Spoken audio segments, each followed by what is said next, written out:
ఇప్పుడే country delight app ని download చేసుకోండి.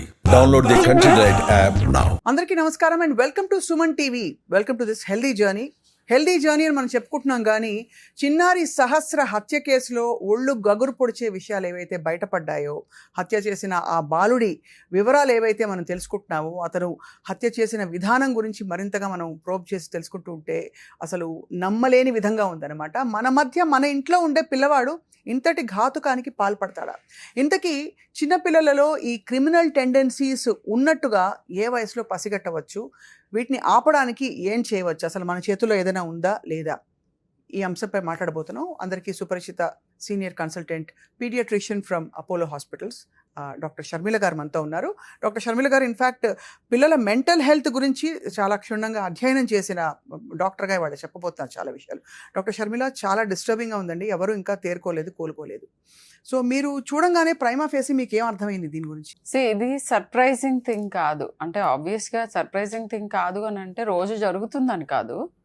బట్ ఈ బాబు ఇలా ఎందుకు బిహేవ్ చేశాడు, అయ్యో అసలు మేము ఎక్స్పెక్ట్ చేయలేదు అన్నంత సర్ప్రైజింగ్ కాదు. ఎందుకంటే టీన్ క్రైమ్స్ అంటాం, లేదంటే టీనేజ్ వయలెన్స్ అంటాం, లేదంటే జువెనైల్ డెలిక్వెన్స్ అంటాం. The word is the delinquency. So criminal అని అనము. That word is not used for children less than 18 years. అవును. So he's a child, he's also a child. And in fact ఆయనకి help right టైంలో ఉంటే ఈ సిచ్యువేషన్లో పడేవాడు కాదు. సో ఏ రకమైన help, how could we have prevented it? First thing is I want to offer my condolences to the victim's family. డెఫినెట్గా they are going through hell, losing a child. అందులో ఇట్లాంటి రీజన్స్కి అంటే ఇది ప్రివెంటబుల్గా అనిపిస్తుంది కదా, పేరెంట్కి బాగా హెల్ప్లెస్గా అనిపిస్తూ ఉంటుంది. నేను అక్కడ ఉండుంటే కాపాడుకునేవాడిని, ఇట్లాంటి థాట్స్తో వాళ్ళు సతమతం అయిపోతూ ఉంటారు. అవును. సో దీని గురించి కూడా నేను I tell you what could have been done. అదే. So first thing is victim side నుంచి చూస్తే మనకి I just tell you only 1 or 2 things which is already వెస్ట్లో ఇది చాలా గట్టిగా ఎన్ఫోర్స్ చేస్తారు. ఏంటనంటే సింపుల్ రూల్ ఉంటుంది, ఎవరు లేకుండా అన్సూపర్వైజ్డ్ పిల్లల్ని అంటే బిలో 18 ఉన్న వాళ్ళని ఇళ్లల్లో వదలటానికి వీల్లేదు. Parents will be arrested. అంటే క్రైమ్ అది. That's a crime. ఎందుకంటే మీ ఫ్యామిలీ, మా ఫ్యామిలీ ఎవరైనా కానీ పేరెంట్స్ ఇక్కడ నుంచి పరిగెత్తుకుంటూ వెళ్తూ ఉంటారు సమ్మర్ హాలిడేస్లో. ఎందుకంటే బోత్ పేరెంట్స్ ఆర్ వర్కింగ్. పిల్లల్ని అటెండెడ్ వదిలే ప్రసక్తే లేదు. ఎందుకంటే వాళ్ళు అన్ఫోర్సీన్ థింగ్స్, ఇప్పుడు ఇది పాప ఎక్స్పెక్ట్ చేయలేదు, ఎలా రియాక్ట్ అవ్వాలో కూడా తెలియదు, కాపాడుకునే వయస్సు కూడా లేదు. ఇలాంటి సిచ్యువేషన్స్లోకి పడకుండా ఉండటానికి that is number 1. So more importantly I think ఇప్పుడు ఈ క్రైమ్ చేసిన ఈ డెలిక్వెంట్ బాబు గురించి చెప్పాలి అని అంటే, ఇది సడన్గా ఒక్కరోజు ఇట్లా విస్ఫోటం వచ్చి ఆయన సడన్గా వెళ్ళిపోయి చేసిన పని కాదు. సో టెండెన్సీస్ చూపించుంటాయి, డెఫినెట్గా ఉంటాయి. ఏంటి అనేది అవేర్నెస్ ఉండదు, పేరెంట్స్కి అవేర్నెస్ ఉండదు, సొసైటీకి అవేర్నెస్ ఉండదు, అండ్ టీచర్స్కి. ఇప్పుడు ఎడ్యుకేట్ చేయాల్సింది ఎవరంటే, చేయాల్సిన గ్రూప్స్ ఎవరంటే టీచర్స్ అండ్ పేరెంట్స్. రైట్. ఎందుకని ప్రైమరీగా అవేర్నెస్ ఉండి ఈ చైల్డ్కి హెల్ప్ అందించాల్సిన వాళ్ళు పేరెంట్స్. దాంట్లో ఇంకా అనుమానం ఏం లేదు, బాధ్యత వాళ్ళదే. కానీ తెలియచెప్పాలి. ఏం తెలియచెప్పాలి? ఫస్ట్ థింగ్ ఈజ్ స్కూల్లో ప్రాబ్లమ్స్ వస్తున్నప్పుడు, స్కూల్లో ప్రాబ్లమ్స్ అని అంటే వాళ్ళ పర్ఫార్మెన్స్లో ప్రాబ్లమ్స్, అంటే స్కూల్లో చదువు సరిగ్గా రాకపోవటం, మార్కులు బాగా తక్కువ రావటం, అండ్ స్కూల్కి వెళ్ళటానికి విముఖత చూపించటం, వెళ్ళకపోవటం, స్కూల్కి వెళ్లకుండా అక్కడ ఎక్కడ తిరుగుతున్నట్టుగా వార్తలు అందుకోవటం పేరెంట్స్. ఇవన్నీ టెండెన్సీసే. ఇవన్నీ క్రిమినల్ టెండెన్సీ అనట్లా. ఇక్కడ ఇది ఒక high risk factor criminal behaviour వైపు మూవ్ అవటానికి. ఎందుకని అంటే మనకి ఈ ఏజ్లో 8 to 15 ఏజ్లో మనకు ఒక ఐడెంటిటీ కోసం పోరాటం స్టార్ట్ అవుతుంది. అంటే నన్ను ఇలా రికగ్నైజ్ చేయాలి, నన్ను ఇలా రెస్పెక్ట్ చేయాలి, నన్ను ఇలా యాక్సెప్ట్ చేయాలి, ఇలాంటివన్నీ మన సోషల్ కన్ఫర్మింగ్ బట్టి ఉంటుంది. అంటే ఏదో ఒక స్కిల్ని, నైపుణ్యాన్ని చూపించి ప్రదర్శించి మన ఫ్రెండ్స్లో, సొసైటీలో యాక్సెప్టెన్స్ కోసం తపన స్టార్ట్ అయ్యే ఏజ్ అది. అవును. సో అది గనక ఫామ్ చేసుకోలేని పిల్లలు ఉంటారు, చదువుల్లో ప్రాబ్లమ్స్ ఉన్నవాళ్ళు. ఇలాంటి వాళ్ళలో డెలిక్వెంట్ బిహేవియర్ ఎక్కువ ఉంటుంది. ఎందుకనంటే వీళ్ళకి పియర్ గ్రూప్ యాక్సెప్టెన్స్ ఉండక వీళ్ళు స్కూల్కి వెళ్ళటానికి ఇష్టపడరు. ఇష్టపడనప్పుడు ఇలాంటి పిల్లలే, క్రిమినల్ బిహేవియర్ ఉన్న పిల్లలు మాత్రమే వీళ్ళకి మిగులుతారు కంపెనీ కోసం. సో ఒకళ్ళ ఇన్ఫ్లుయెన్స్ లో ఇంకొకళ్ళు ఇలాంటివి ఎక్కువ చేసే అవకాశం ఉంటుంది. అండ్ వాళ్ళకి కావాల్సిన ఇప్పుడు 3 Ds అంటాం, డిజైర్స్, డిస్ట్రెస్, డిసడ్వాంటేజ్డ్ బ్యాక్గ్రౌండ్స్ అని అంటాం. అంటే వాళ్ళకున్న కోరికల్ని ఎలా తీర్చుకోవాలి, అంటే నాకు ఇది కావాలి. ఇప్పుడు ఫర్ ఎగ్జాంపుల్ ఈ ఎగ్జాంపుల్లో ఐ వాంట్ దట్ బ్యాట్. ఆ బ్యాట్ కావాలి, డబ్బులు కూడా ఆబ్వియస్ గా అన్ని డబ్బులతో రిలేటెడే కదా మన కోరికలు. మోస్ట్ ఆఫ్ దెమ్ 90% డబ్బులతో రిలేటెడ్ థింగ్స్ ఉంటాయి. సో వీటిని ఎట్లా అటైన్ చేయాలి అనే స్కిల్ వాళ్ళకి ఇంకా డెవలప్ అవ్వదు. సో రాంగ్ విధానంలో ఎలాగోలా తెచ్చుకోవాలి అది. సో వాళ్ళకి కనిపించిన దారులు, నెంబర్ 1 వీళ్ళకి ఆల్రెడీ కొంతమందికి అపోజిషనల్ డిఫైన్డ్ పర్సనాలిటీ ప్రాబ్లమ్స్ ఉంటాయి. అంటే పర్సనాలిటీ డిజార్డర్స్ ఉన్న వాళ్ళల్లో ఎక్కువ మందిలో ఈ చదువులో వెనకబడటం కానీ, ఈ ఇట్లా వేరే వాళ్ళతో కొట్లాడటం కానీ, వాళ్ళు బుల్లీస్గా ఉండటం, అంటే అందరినీ కొట్టి తిట్టి లాక్కోవటానికి ట్రై చేయటం. And if I'm not wrong, ఈ చైల్డ్ ఇంతకు ముందు కూడా మొబైల్ ఫోన్ ఏదో థెఫ్ట్ చేశాడు అని నేను చదివాను ఎక్కడ. I don't know how true it is. ఆ టెండెన్సీ ఎస్టాబ్లిష్ చేయడానికి కొన్ని ఉంది. అండ్ ఇది ఇప్పుడు ఇమ్మీడియట్ గా ఇట్లా ఏదో ఒక తెలియని ఆవేశంలో చేసిన పని కాదు, వెరీ క్లియర్లీ ప్లాన్డ్.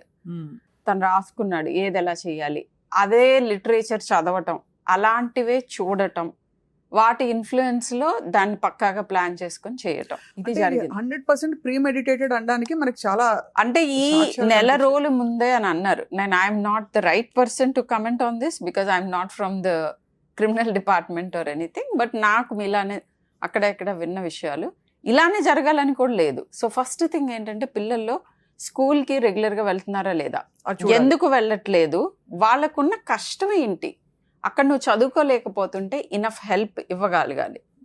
లేదా చదువులో ఎస్టాబ్లిష్ ఓకే ఫైన్, ఈయనకి సివియర్ లెర్నింగ్ డిఫికల్టీస్ ఇంకోటో ఉంది, అప్పుడు వేరే స్కిల్ నైపుణ్యం డెవలప్ చేసుకోవటానికి మనకి చేయూతనివ్వాలి. ఇంకొకటి background violence in the family. And కొన్ని ఇంట్రెస్టింగ్ థింగ్స్ చెప్పాలి మీకు ఏంటంటే, ఫ్యామిలీలో మనము చిన్నప్పటి నుంచి మోడలింగ్ చేస్తూ ఉంటాం పేరెంట్స్. అవును, అంటే మనకు వచ్చిన ఉద్వేగాలని మనం ఎలా ప్రదర్శిస్తున్నాము అనేది జెనెటిక్ టెండెన్సీ పేరెంట్సే ఇస్తారు.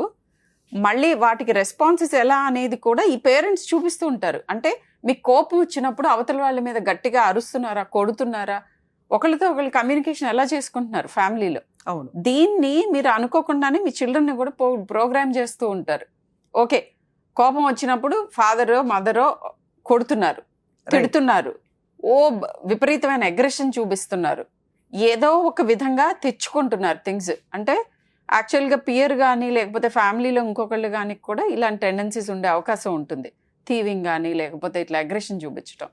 సో ఫ్యామిలీ బ్యాక్గ్రౌండ్స్ని చెక్ చేసుకోవాలి.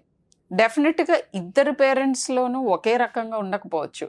సో ఏ పేరెంట్ అయితే రెండో పేరెంట్ అగ్రెసివ్ పేరెంట్తో సఫర్ అవుతున్నారో వాళ్ళు గుర్తించగలుగుతారు ఈ చైల్డ్ కూడా అలాంటి టెండెన్సీస్ చూపిస్తున్నాడు. అండ్ ఈ అగ్రెషన్ని మనం ఎలా సరి చేసుకోవచ్చు, ఫ్యామిలీ కౌన్సిలింగ్ కానీ లేదంటే కనుక ఇతరత్ర సైకాలజీ హెల్ప్ తీసుకోవచ్చు, పీడియాట్రిషియన్తో మాట్లాడచ్చు. ఏంటి ఈ చైల్డ్ చిన్నప్పుడే ఇట్లా అతిగా ఉద్వేగాలని నియంత్రించుకోలేకపోతున్నాడు, ఎట్లా ఎక్స్ప్రెస్ చేస్తున్నాడు, దుఃఖం వస్తే ఎలా, ఏదైనా కావాలంటే ఎలా. చాలా మందిని చూస్తాను చిన్నప్పుడు నాకు వచ్చి చెప్తూ ఉంటారు, పేరెంట్స్ని కొడుతూ ఉంటారు, అది ముద్దు కింద చూసుకోకూడదు. అంటే ఆ హైరార్కీని అక్కడే వాళ్ళు బద్దలు కొడదామని చూస్తున్నారు. ఒక చిన్న పిల్లవాడు అంత పెద్దవాళ్ళని కొడుతున్నాడు, తిడుతున్నాడు, కొరుకుతున్నాడు అంటే అది ముద్దుగా చూస్తూ ఉంటారు కొంతమంది. అవన్నీ రైట్ బిహేవియర్స్ కాదు. అవును, వాళ్ళందరూ క్రిమినల్స్ అయిపోతారని నేను చెప్పట్లేదు, కానీ మనం మోడలింగ్ చెయ్యాలి కదా. అథారిటేటివ్ పేరెంటింగ్ అని అంటారు. ముద్దు చేసే దగ్గర ముద్దు చెయ్యాలి, సెక్యూరిటీ ఇవ్వాలి, ప్రేమ చూపించాలి. Very very important. 3 T's. Time ఇవ్వాలి, పిల్లల్ని టచ్ చేయాలి, హగ్ చేసుకోవాలి, పక్కన కూర్చోపెట్టుకోవాలి, ఆ కమ్యూనికేషన్ ఉండాలి. అండ్ ఆల్సో టాక్, మాట్లాడుతూ ఉండాలి, వాళ్ళతో ఎప్పుడు టచ్ లో ఉండాలి. ఈ 3 T's ఇస్తే గనక చాలా వరకు పేరెంటింగ్ కొంత అంటే అదుపులోకి తీసుకురావచ్చు పరిస్థితి. కానీ మీరు అన్న స్పష్టమైన రికగ్నైజ్ చేయవలసిన లక్షణాలు ఏంటంటే స్కూల్కి వెళ్ళకపోవడం, కొద్దిగా అంటే ఫ్లోకి భిన్నంగా వెళ్తున్నా వెళుతున్న Anti-social. పియర్ గ్రూప్ మీద ఎప్పుడు కన్నేసి ఉంచాలి. నేను ఇన్ఫాక్ట్ టీనేజర్స్ లో మోస్ట్ ఇంపార్టెంట్ థింగ్ పేరెంట్స్ తెలుసుకోవాల్సింది ఏంటంటే ఎవరితో తిరుగుతున్నాడు, ఎలాంటి వాళ్ళతో తిరుగుతున్నాడు, వాళ్ళ అలవాట్లు ఏంటి, వాళ్ళ ఫ్యామిలీ నేపథ్యం ఏంటి. సో మీ పిల్లల ఫ్రెండ్స్తో మీరు టచ్లో ఉండాలి. మీ పిల్లవాడు ఏం చేస్తున్నాడు మీకు తెలియాలి అని అంటే రియల్ రూపం మనకు తెలిసింది ఒక ఫ్యాసెట్. యాక్చువల్ 360 degrees తెలియాలంటే వాళ్ళు తిరుగుతున్న వాళ్ళు అందరితోటి. You are an average of the 5 close persons that you hang out with. అంతే. ఇది అంటే ఎన్నో స్టడీస్ లో తెలిసిన విషయం. ఇవి కాకుండా చాలా మంది అంటే ఇలాంటి సంఘటనలు జరిగినప్పుడు ఎమోషనల్ అయ్యి సినిమాల ఇన్ఫ్లుయెన్స్ ఒకటి, వీడియో గేమ్స్ ఇన్ఫ్లుయెన్స్ ఒకటి, ఇవన్నీ చెప్తుంటారు. ఇక్కడ వీడియో గేమ్ లో మనం విచక్షణ లేకుండా ఒక అవతల సైడ్ ఎవరో ఒక క్యారెక్టర్ ని చంపుకుంటూ పోవడం అన్నది ఒక థ్రిల్, ఒక హై. సో ఈ పర్టికులర్ సంఘటనకి ఇటువంటి వాటికి కూడా ఏమన్నా ముడిపడి ఉండొచ్చు? డెఫినెట్ గా ఉంటుంది. అయితే నేను ఇది ద అదర్ సైడ్ నుంచి ఆర్గ్యూ చేస్తాను. ఇప్పుడు ఇలాంటి ఈ రోజుల్లో సినిమాలు చాలా వరకు వెళ్ళి కూర్చుని చూడగలిగేటట్టుగా కూడా లేవు. ఎందుకనంటే మీరు వాట్ ఎవర్ వేరే ఎక్స్పోజర్ అవన్నీ వదిలేస్తే వయలెన్స్ విపరీతంగా ఉంటుంది. కానీ ఎందుకు అలా తీయగలుగుతున్నారు, ఎందుకు ఆ సినిమాలు ఆడుతున్నాయి? It is a reflection of society కదా. మనకి ఆ లెవెల్లో అంత తీవ్రంగా అంత భయానకమైన చూపిస్తేనే మనకి సాటిస్ఫాక్షన్ వస్తుంది. సర్వసాధారణం అయిపోయింది సినిమాలు. అసలు అంటే మెంటలీ డీవియంట్ పీపుల్ మీదనే మూవీ అంతా తిరుగుతూ ఉంటుంది. అండ్ మెంటలీ డీవియంట్ అతను కనీసం విలన్ కూడా కాదు, నార్మల్ క్యారెక్టర్స్ కూడా అందరూ మెంటలీ డీవియంట్ గా ఉంటారు అండ్ దాన్ని హైప్ చేస్తారు.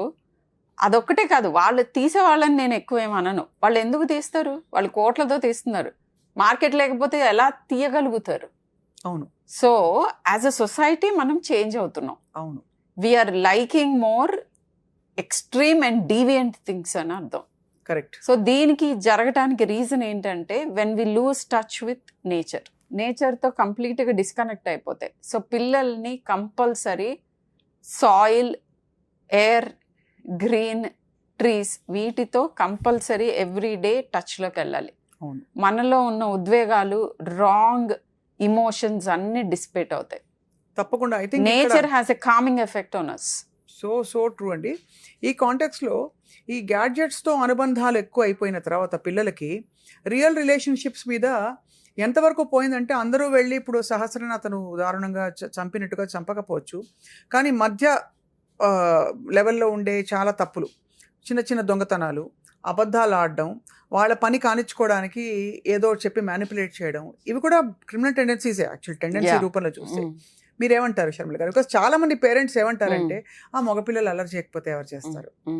అదే. సో అల్లరేంటి అండ్ అన్యాక్సెప్టబుల్ బిహేవియర్స్ ఏంటి అనే దాని మీద చాలా మందికి అవగాహన ఉండదు. అవును. ఇది మీకు మీరు వెళ్ళి ఒక మెడికల్ ప్రొఫెషనల్తో డిస్కస్ చేస్తేనే తెలుస్తుంది. అవును. సో ఇక్కడే ప్రాబ్లం వస్తుంది. నేను ఇందాక చెప్పాను, కొరుకటం, కొట్టటం పేరెంట్స్ని అది నార్మల్ కింద యాక్సెప్ట్ చేస్తున్నారు. That is not normal.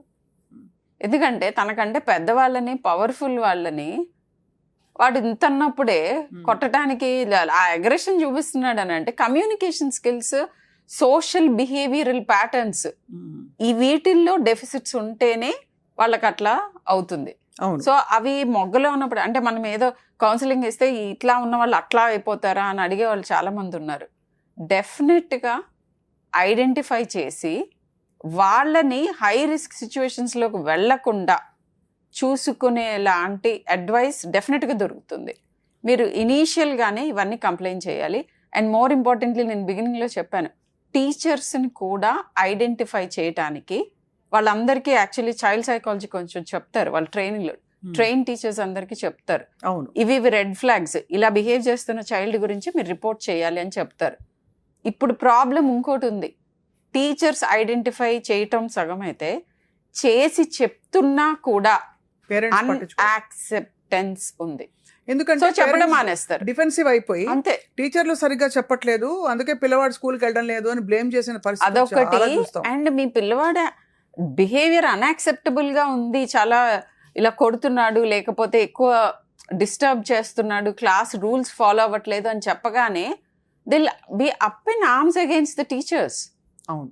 టీచర్కి ఉండాల్సిన పవర్ని లాగేశారు. అవును, సో టీచర్కి ఎక్కడి నుంచి చెప్పగలుగుతారు? కరెక్ట్.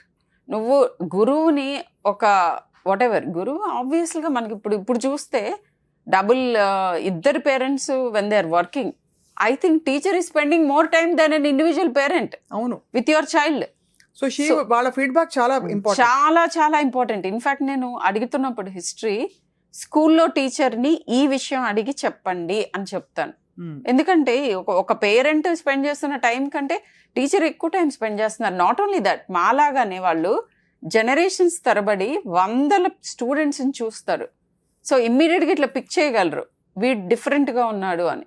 ఇప్పుడు ఒక్క పాయింట్ నేను తప్పకుండా అడగాలి డాక్టర్ షర్మిల మిమ్మల్ని. పనిష్మెంట్ మెథడాలజీ అది పాత పద్ధత, అసలు పనిష్మెంట్ పిల్లలకి ఇవ్వకూడదని ఒక స్కూల్ ఆఫ్ థాట్ ఉంది. ఇంకో స్కూల్ ఆఫ్ థాట్ లో అప్పటికే కట్ చేసి వాళ్ళు రియలైజ్ అయ్యేలా చేయకపోతే తప్పు చేసినప్పుడు, ఉదాహరణకి క్లాస్ ఎగ్గొట్టి బయటకు వెళ్ళిపోయారు, అది క్రిమినల్ టెండెన్సీ. అబద్ధాలు చెప్పారు, ఇంకోటి ఎవడో కొట్టాడు, కోపం ఆపుకోలేకపోయాడు. ఇవన్నీ మొగ్గలో తుంచడానికి పనిష్మెంట్ ఇవ్వాలా ఇవ్వకూడదా పేరెంట్స్ కానీ టీచర్స్ కానీ? డెఫినెట్గా దాన్ని నేను పనిష్మెంట్ అనేది harsh word, I would say disincentive అంటాం. డిస్ఇన్సెంటివ్. ఇప్పుడు ఓన్లీ ఇన్సెంటివైజింగే ఉంది వరల్డ్ అంతా. మీడియోక్రిటీని సెలబ్రేట్ చేసుకోవటం, వాడు దగ్గినా తుమ్మినా తెగ చప్పట్లు కొట్టేసేయటం, ఇమ్మీడియట్గా అప్లోడ్ చేయటం, మా వాడు దగ్గాడు తుమ్మాడు అనుకుంటాం. చాలా మీకు ధన్యవాదాలు ఈ మాట చెప్తున్నందుకు. సో మీ ఫస్ట్ మీడియోక్రిటీ సెలబ్రేషన్ ఒకటైతే, రెండోది ఒక అతిగా అనమాట. అంటే నీకు ఎక్కడైతే గిల్ట్ ఉంది, నువ్వు సరిపడా టైం స్పెండ్ చేయట్లేదని, దాన్ని నేను ప్రేమ చూపిస్తున్నాను అనే మిషతో వాళ్ళని తప్పుల్ని కూడా చూపించకపోవటం.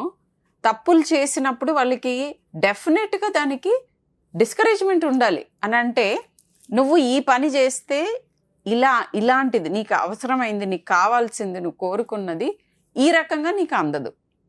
నీకు కాన్సిక్వెన్స్ ఆఫ్ యువర్ యాక్షన్ నేర్పించకపోతే నీకు అసలు చెకింగ్ ఎక్కడుంది, అకౌంటబిలిటీ ఎక్కడ ఉంటుంది? వరల్డ్ అలా ఉంటుందా? పెద్దయిన తర్వాత మీ పిల్లల్ని అలా నెత్తిమే పెట్టుకుని తిరుగుతారా? అందరు వరల్డ్లో తిరగరు కదా. సో ఎక్కడైతే అన్యాక్సెప్టబుల్ బిహేవియర్ ఉందో, దిస్ ఈజ్ అన్యాక్సెప్టబుల్ అని చెప్పటం is a very essential part of parenting. టీచర్స్ని చేయనివట్ల, పేరెంట్స్ చేయట్లేదు, పిల్లలకి ఎక్కడి నుంచి వస్తుంది అసలు చెక్ ఎక్కడుంది? సో గాడ్ కాంప్లెక్స్ అనమాట. I me myself. అలా తయారైన ప్రపంచంలో ఉలిక్కిపడి ఇలాంటి ఇక్కడ చాలా గుండె జారిపోయే విషయం ఏంటంటేనండి, ఒక పిల్ల సహస్ర చిన్నారి కిరాతకంగా తన అసలు ఊహించని ఒక దారుణమైన ఉదయం ఆ రోజు, ఆ పొద్దున్న అలా తనకు అలా జరగాలని చెప్పి. ఇంకోవైపు ఈ హత్య చేసిన పిల్లవాడు కూడా పిల్లవాడే, ఒక ఇంట్లో పిల్లవాడు, ఒక తల్లిదండ్రుల ఆశల్ని మొత్తం కుదేలు చేసేసి ఒక దారుణానికి పాల్పడ్డాడు. ఇన్ఫాక్ట్ మీరు తల్లిదండ్రుల అసలు కాదు, అతని ఫ్యూచర్ని అతను చాలా జియోపారిటీలో పెట్టుకున్నాడు. ప్రాబబ్లీ అతనికి హెల్ప్ ఎర్లీగా ఉంటే, అంటే పేరెంట్స్ ఎప్పుడు మంచిగా కోరుకుంటారు, కానీ వాళ్ళకి తెలియాలి, అవేర్నెస్ ఉండాలి. తర్వాత ఇది ప్రాబ్లం అని వాళ్ళు తెలిసి గుర్తించి దానికి తగిన ట్రీట్మెంట్ ఇచ్చి ఉంటే. అండ్ నాకు తెలిసి one of the parent is not working, so financially problems ఉన్న బ్యాక్గ్రౌండ్స్ లో ఇలాంటివి ఇంకా ఎక్కువ జరిగే అవకాశం ఉంటుంది. అంటే వాళ్ళ అవసరాలు తీర్చుకోవడానికి ఎంతటికైనా వెళ్తారు. ఇప్పుడు ఇలాంటి పిల్లలు మరి రిమోర్స్ ఉంటుందండి కొంత గొప్ప. అంటే ఈ పర్టికులర్ చైల్డ్ గురించి I can't comment because I have not examined him. మనం చూడలేదు, మన పిల్లవాడిని కార్నర్ చేయడం కూడా మన ఉద్దేశం కాదు. కానీ అలార్మింగ్ థింగ్ ఏంటంటే ఇదేదో ఊడిపడ్డ ఒక క్రిమినల్ ఫ్యామిలీ నుంచి కాదు, ఒక నార్మల్ గా ఉంది అని అనుకునే సాఫీగా సాగుతున్న జీవితంలో ఇటువంటి ఒక పిల్లవాడు, అది కూడా తను కత్తి పెట్టుకుని వెళ్ళాడంటే ఏం ఊహించుకోవాలి? ఎవరన్నా అడ్డొస్తే చంపుదామని. ఇది ఒక్క రోజులో, 2 రోజుల్లో, 1 నెలలో, 2 నెలల్లో అతనిలో వచ్చిన మార్పు కాదు. ఫ్యూ ఇయర్స్ నుంచి అతను నార్మల్సీకి దూరం అయ్యాడు. సో ఆ టైంలో we could have worked on him. And ఇక్కడి నుంచి ఈ చైల్డ్ మీద చాలా డెఫినెట్గా చాలా కన్స్ట్రక్టివ్గా ఇంటెన్స్గా వర్క్ జరిగితేనే ఇతను అడల్ట్ క్రిమినల్ అవ్వకుండా ఆగుతాడు. సో ఇతనికి ఏమన్నా అటెన్షన్ డెఫిసిట్స్, హైపర్ యాక్టివిటీ ఉందా, అందుకని చదవలేకపోయాడా, ఒపోజిషనల్ డిఫైన్డ్ డిజార్డర్స్ ఏమన్నా ఉన్నాయా, కాండక్ట్ డిజార్డర్స్ ఇంకా వేరే ఇతరత్ర ఏమన్నా ఉన్నాయా, personality problems, border line personalities అంటారు, అలాంటి ఇష్యూస్ ఏమన్నా ఉన్నాయా.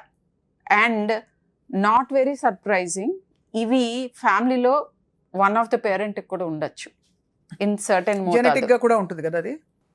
అండ్ ఎన్వైరన్మెంట్ కూడా పెంచి దాన్ని పెంచి పోషిస్తుంది. ఇదే పోషిస్తుంది. చైల్డ్ మోర్ ఫైనాన్షియల్ గా మోర్ వయబుల్ ఉన్న ఎన్వైరన్మెంట్ లో ఉంటే ప్రాబబ్లీ అంటే మోర్ ఎడ్యుకేటెడ్ మోర్ ఫైనాన్సెస్ ఉన్న ఎన్వైరన్మెంట్ లో వాళ్ళు ఐడెంటిఫై చేసి హెల్ప్ తీసుకునేవారేమో. And stress on the child కూడా ఇంత ఉండేది కాదు. వాడికి వేరే విధంగా ఐడెంటిటీ ఎలా ఫామ్ చేసుకోవాలి, ఎలా బిహేవ్ చేయాలి, ఇలాంటి యాన్సిలరీ హెల్ప్ డెఫినెట్గా దొరుకుండేది. సో ఎక్కువగా juvenile delinquents lower socio economic స్ట్రేటాలో ఎక్కువ మంది ఉంటారు. ఇది చాలా డిస్టర్బింగ్ థింగ్. ఇవాళ as we wind up doctor Sharmila, dos and don'ts అంటే ఇప్పుడు అందరూ వాళ్ళ పిల్లల మీద ఒక కన్నేసి ఉంచాలనేది ఒక ఫండమెంటల్ బాటమ్ లైన్. అండ్ ఇప్పటి వరకు మనం పట్టించుకోవట్లేదు వాళ్ళ రూమ్లో ఏమవుతుంది, వాళ్ళ మంచం కింద ఏం పెట్టారు, ఇలాంటివన్నీ కూడా ఇంకోసారి వాళ్ళ స్కూల్ పుస్తకాలు తెరిచి వెనక పేజీలో ఏం రాశారో ఒక్కసారిగా చూసుకోవాల్సిన సమయం. కాబట్టి కొన్ని డూస్ అండ్ డోంట్స్, అసలు సెల్ ఫోన్ కావచ్చు, వీడియో గేమ్స్ కావచ్చు, సినిమాలు కావచ్చు, ఇవన్నీ వీటి గురించి జస్ట్ స్క్రీన్ టైం గురించి నేను ఇంతకు ముందు కూడా మాట్లాడాను. నియంత్రణ ఉండాలి. స్క్రీన్స్ లేకుండా ఏ చైల్డ్, ఏ పేరెంట్, ఏ టీచరు ఏ పని చేయలేరు. Screen is a part of our life. దాన్ని ఫస్ట్ యాక్సెప్ట్ చేయాలి. పార్ట్ అనగానే అదే ప్రపంచం అవ్వకూడదు. It's a part of our life. And దాని మీద కంట్రోల్, ఎంతసేపు ఎంత ఏం చూస్తున్నారు ఇవన్నీ. రెండోది నేను చెప్పినట్టుగా టచ్, టైమ్ అండ్ టాక్, ఈ 3 T's మెయింటైన్ చేయాలి ప్రతి ఒక్కళ్ళు.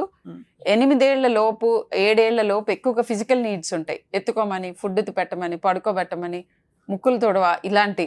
బట్ ఆ తర్వాత నుంచి మెంటల్ నీడ్స్ ఎక్కువ అవుతాయి.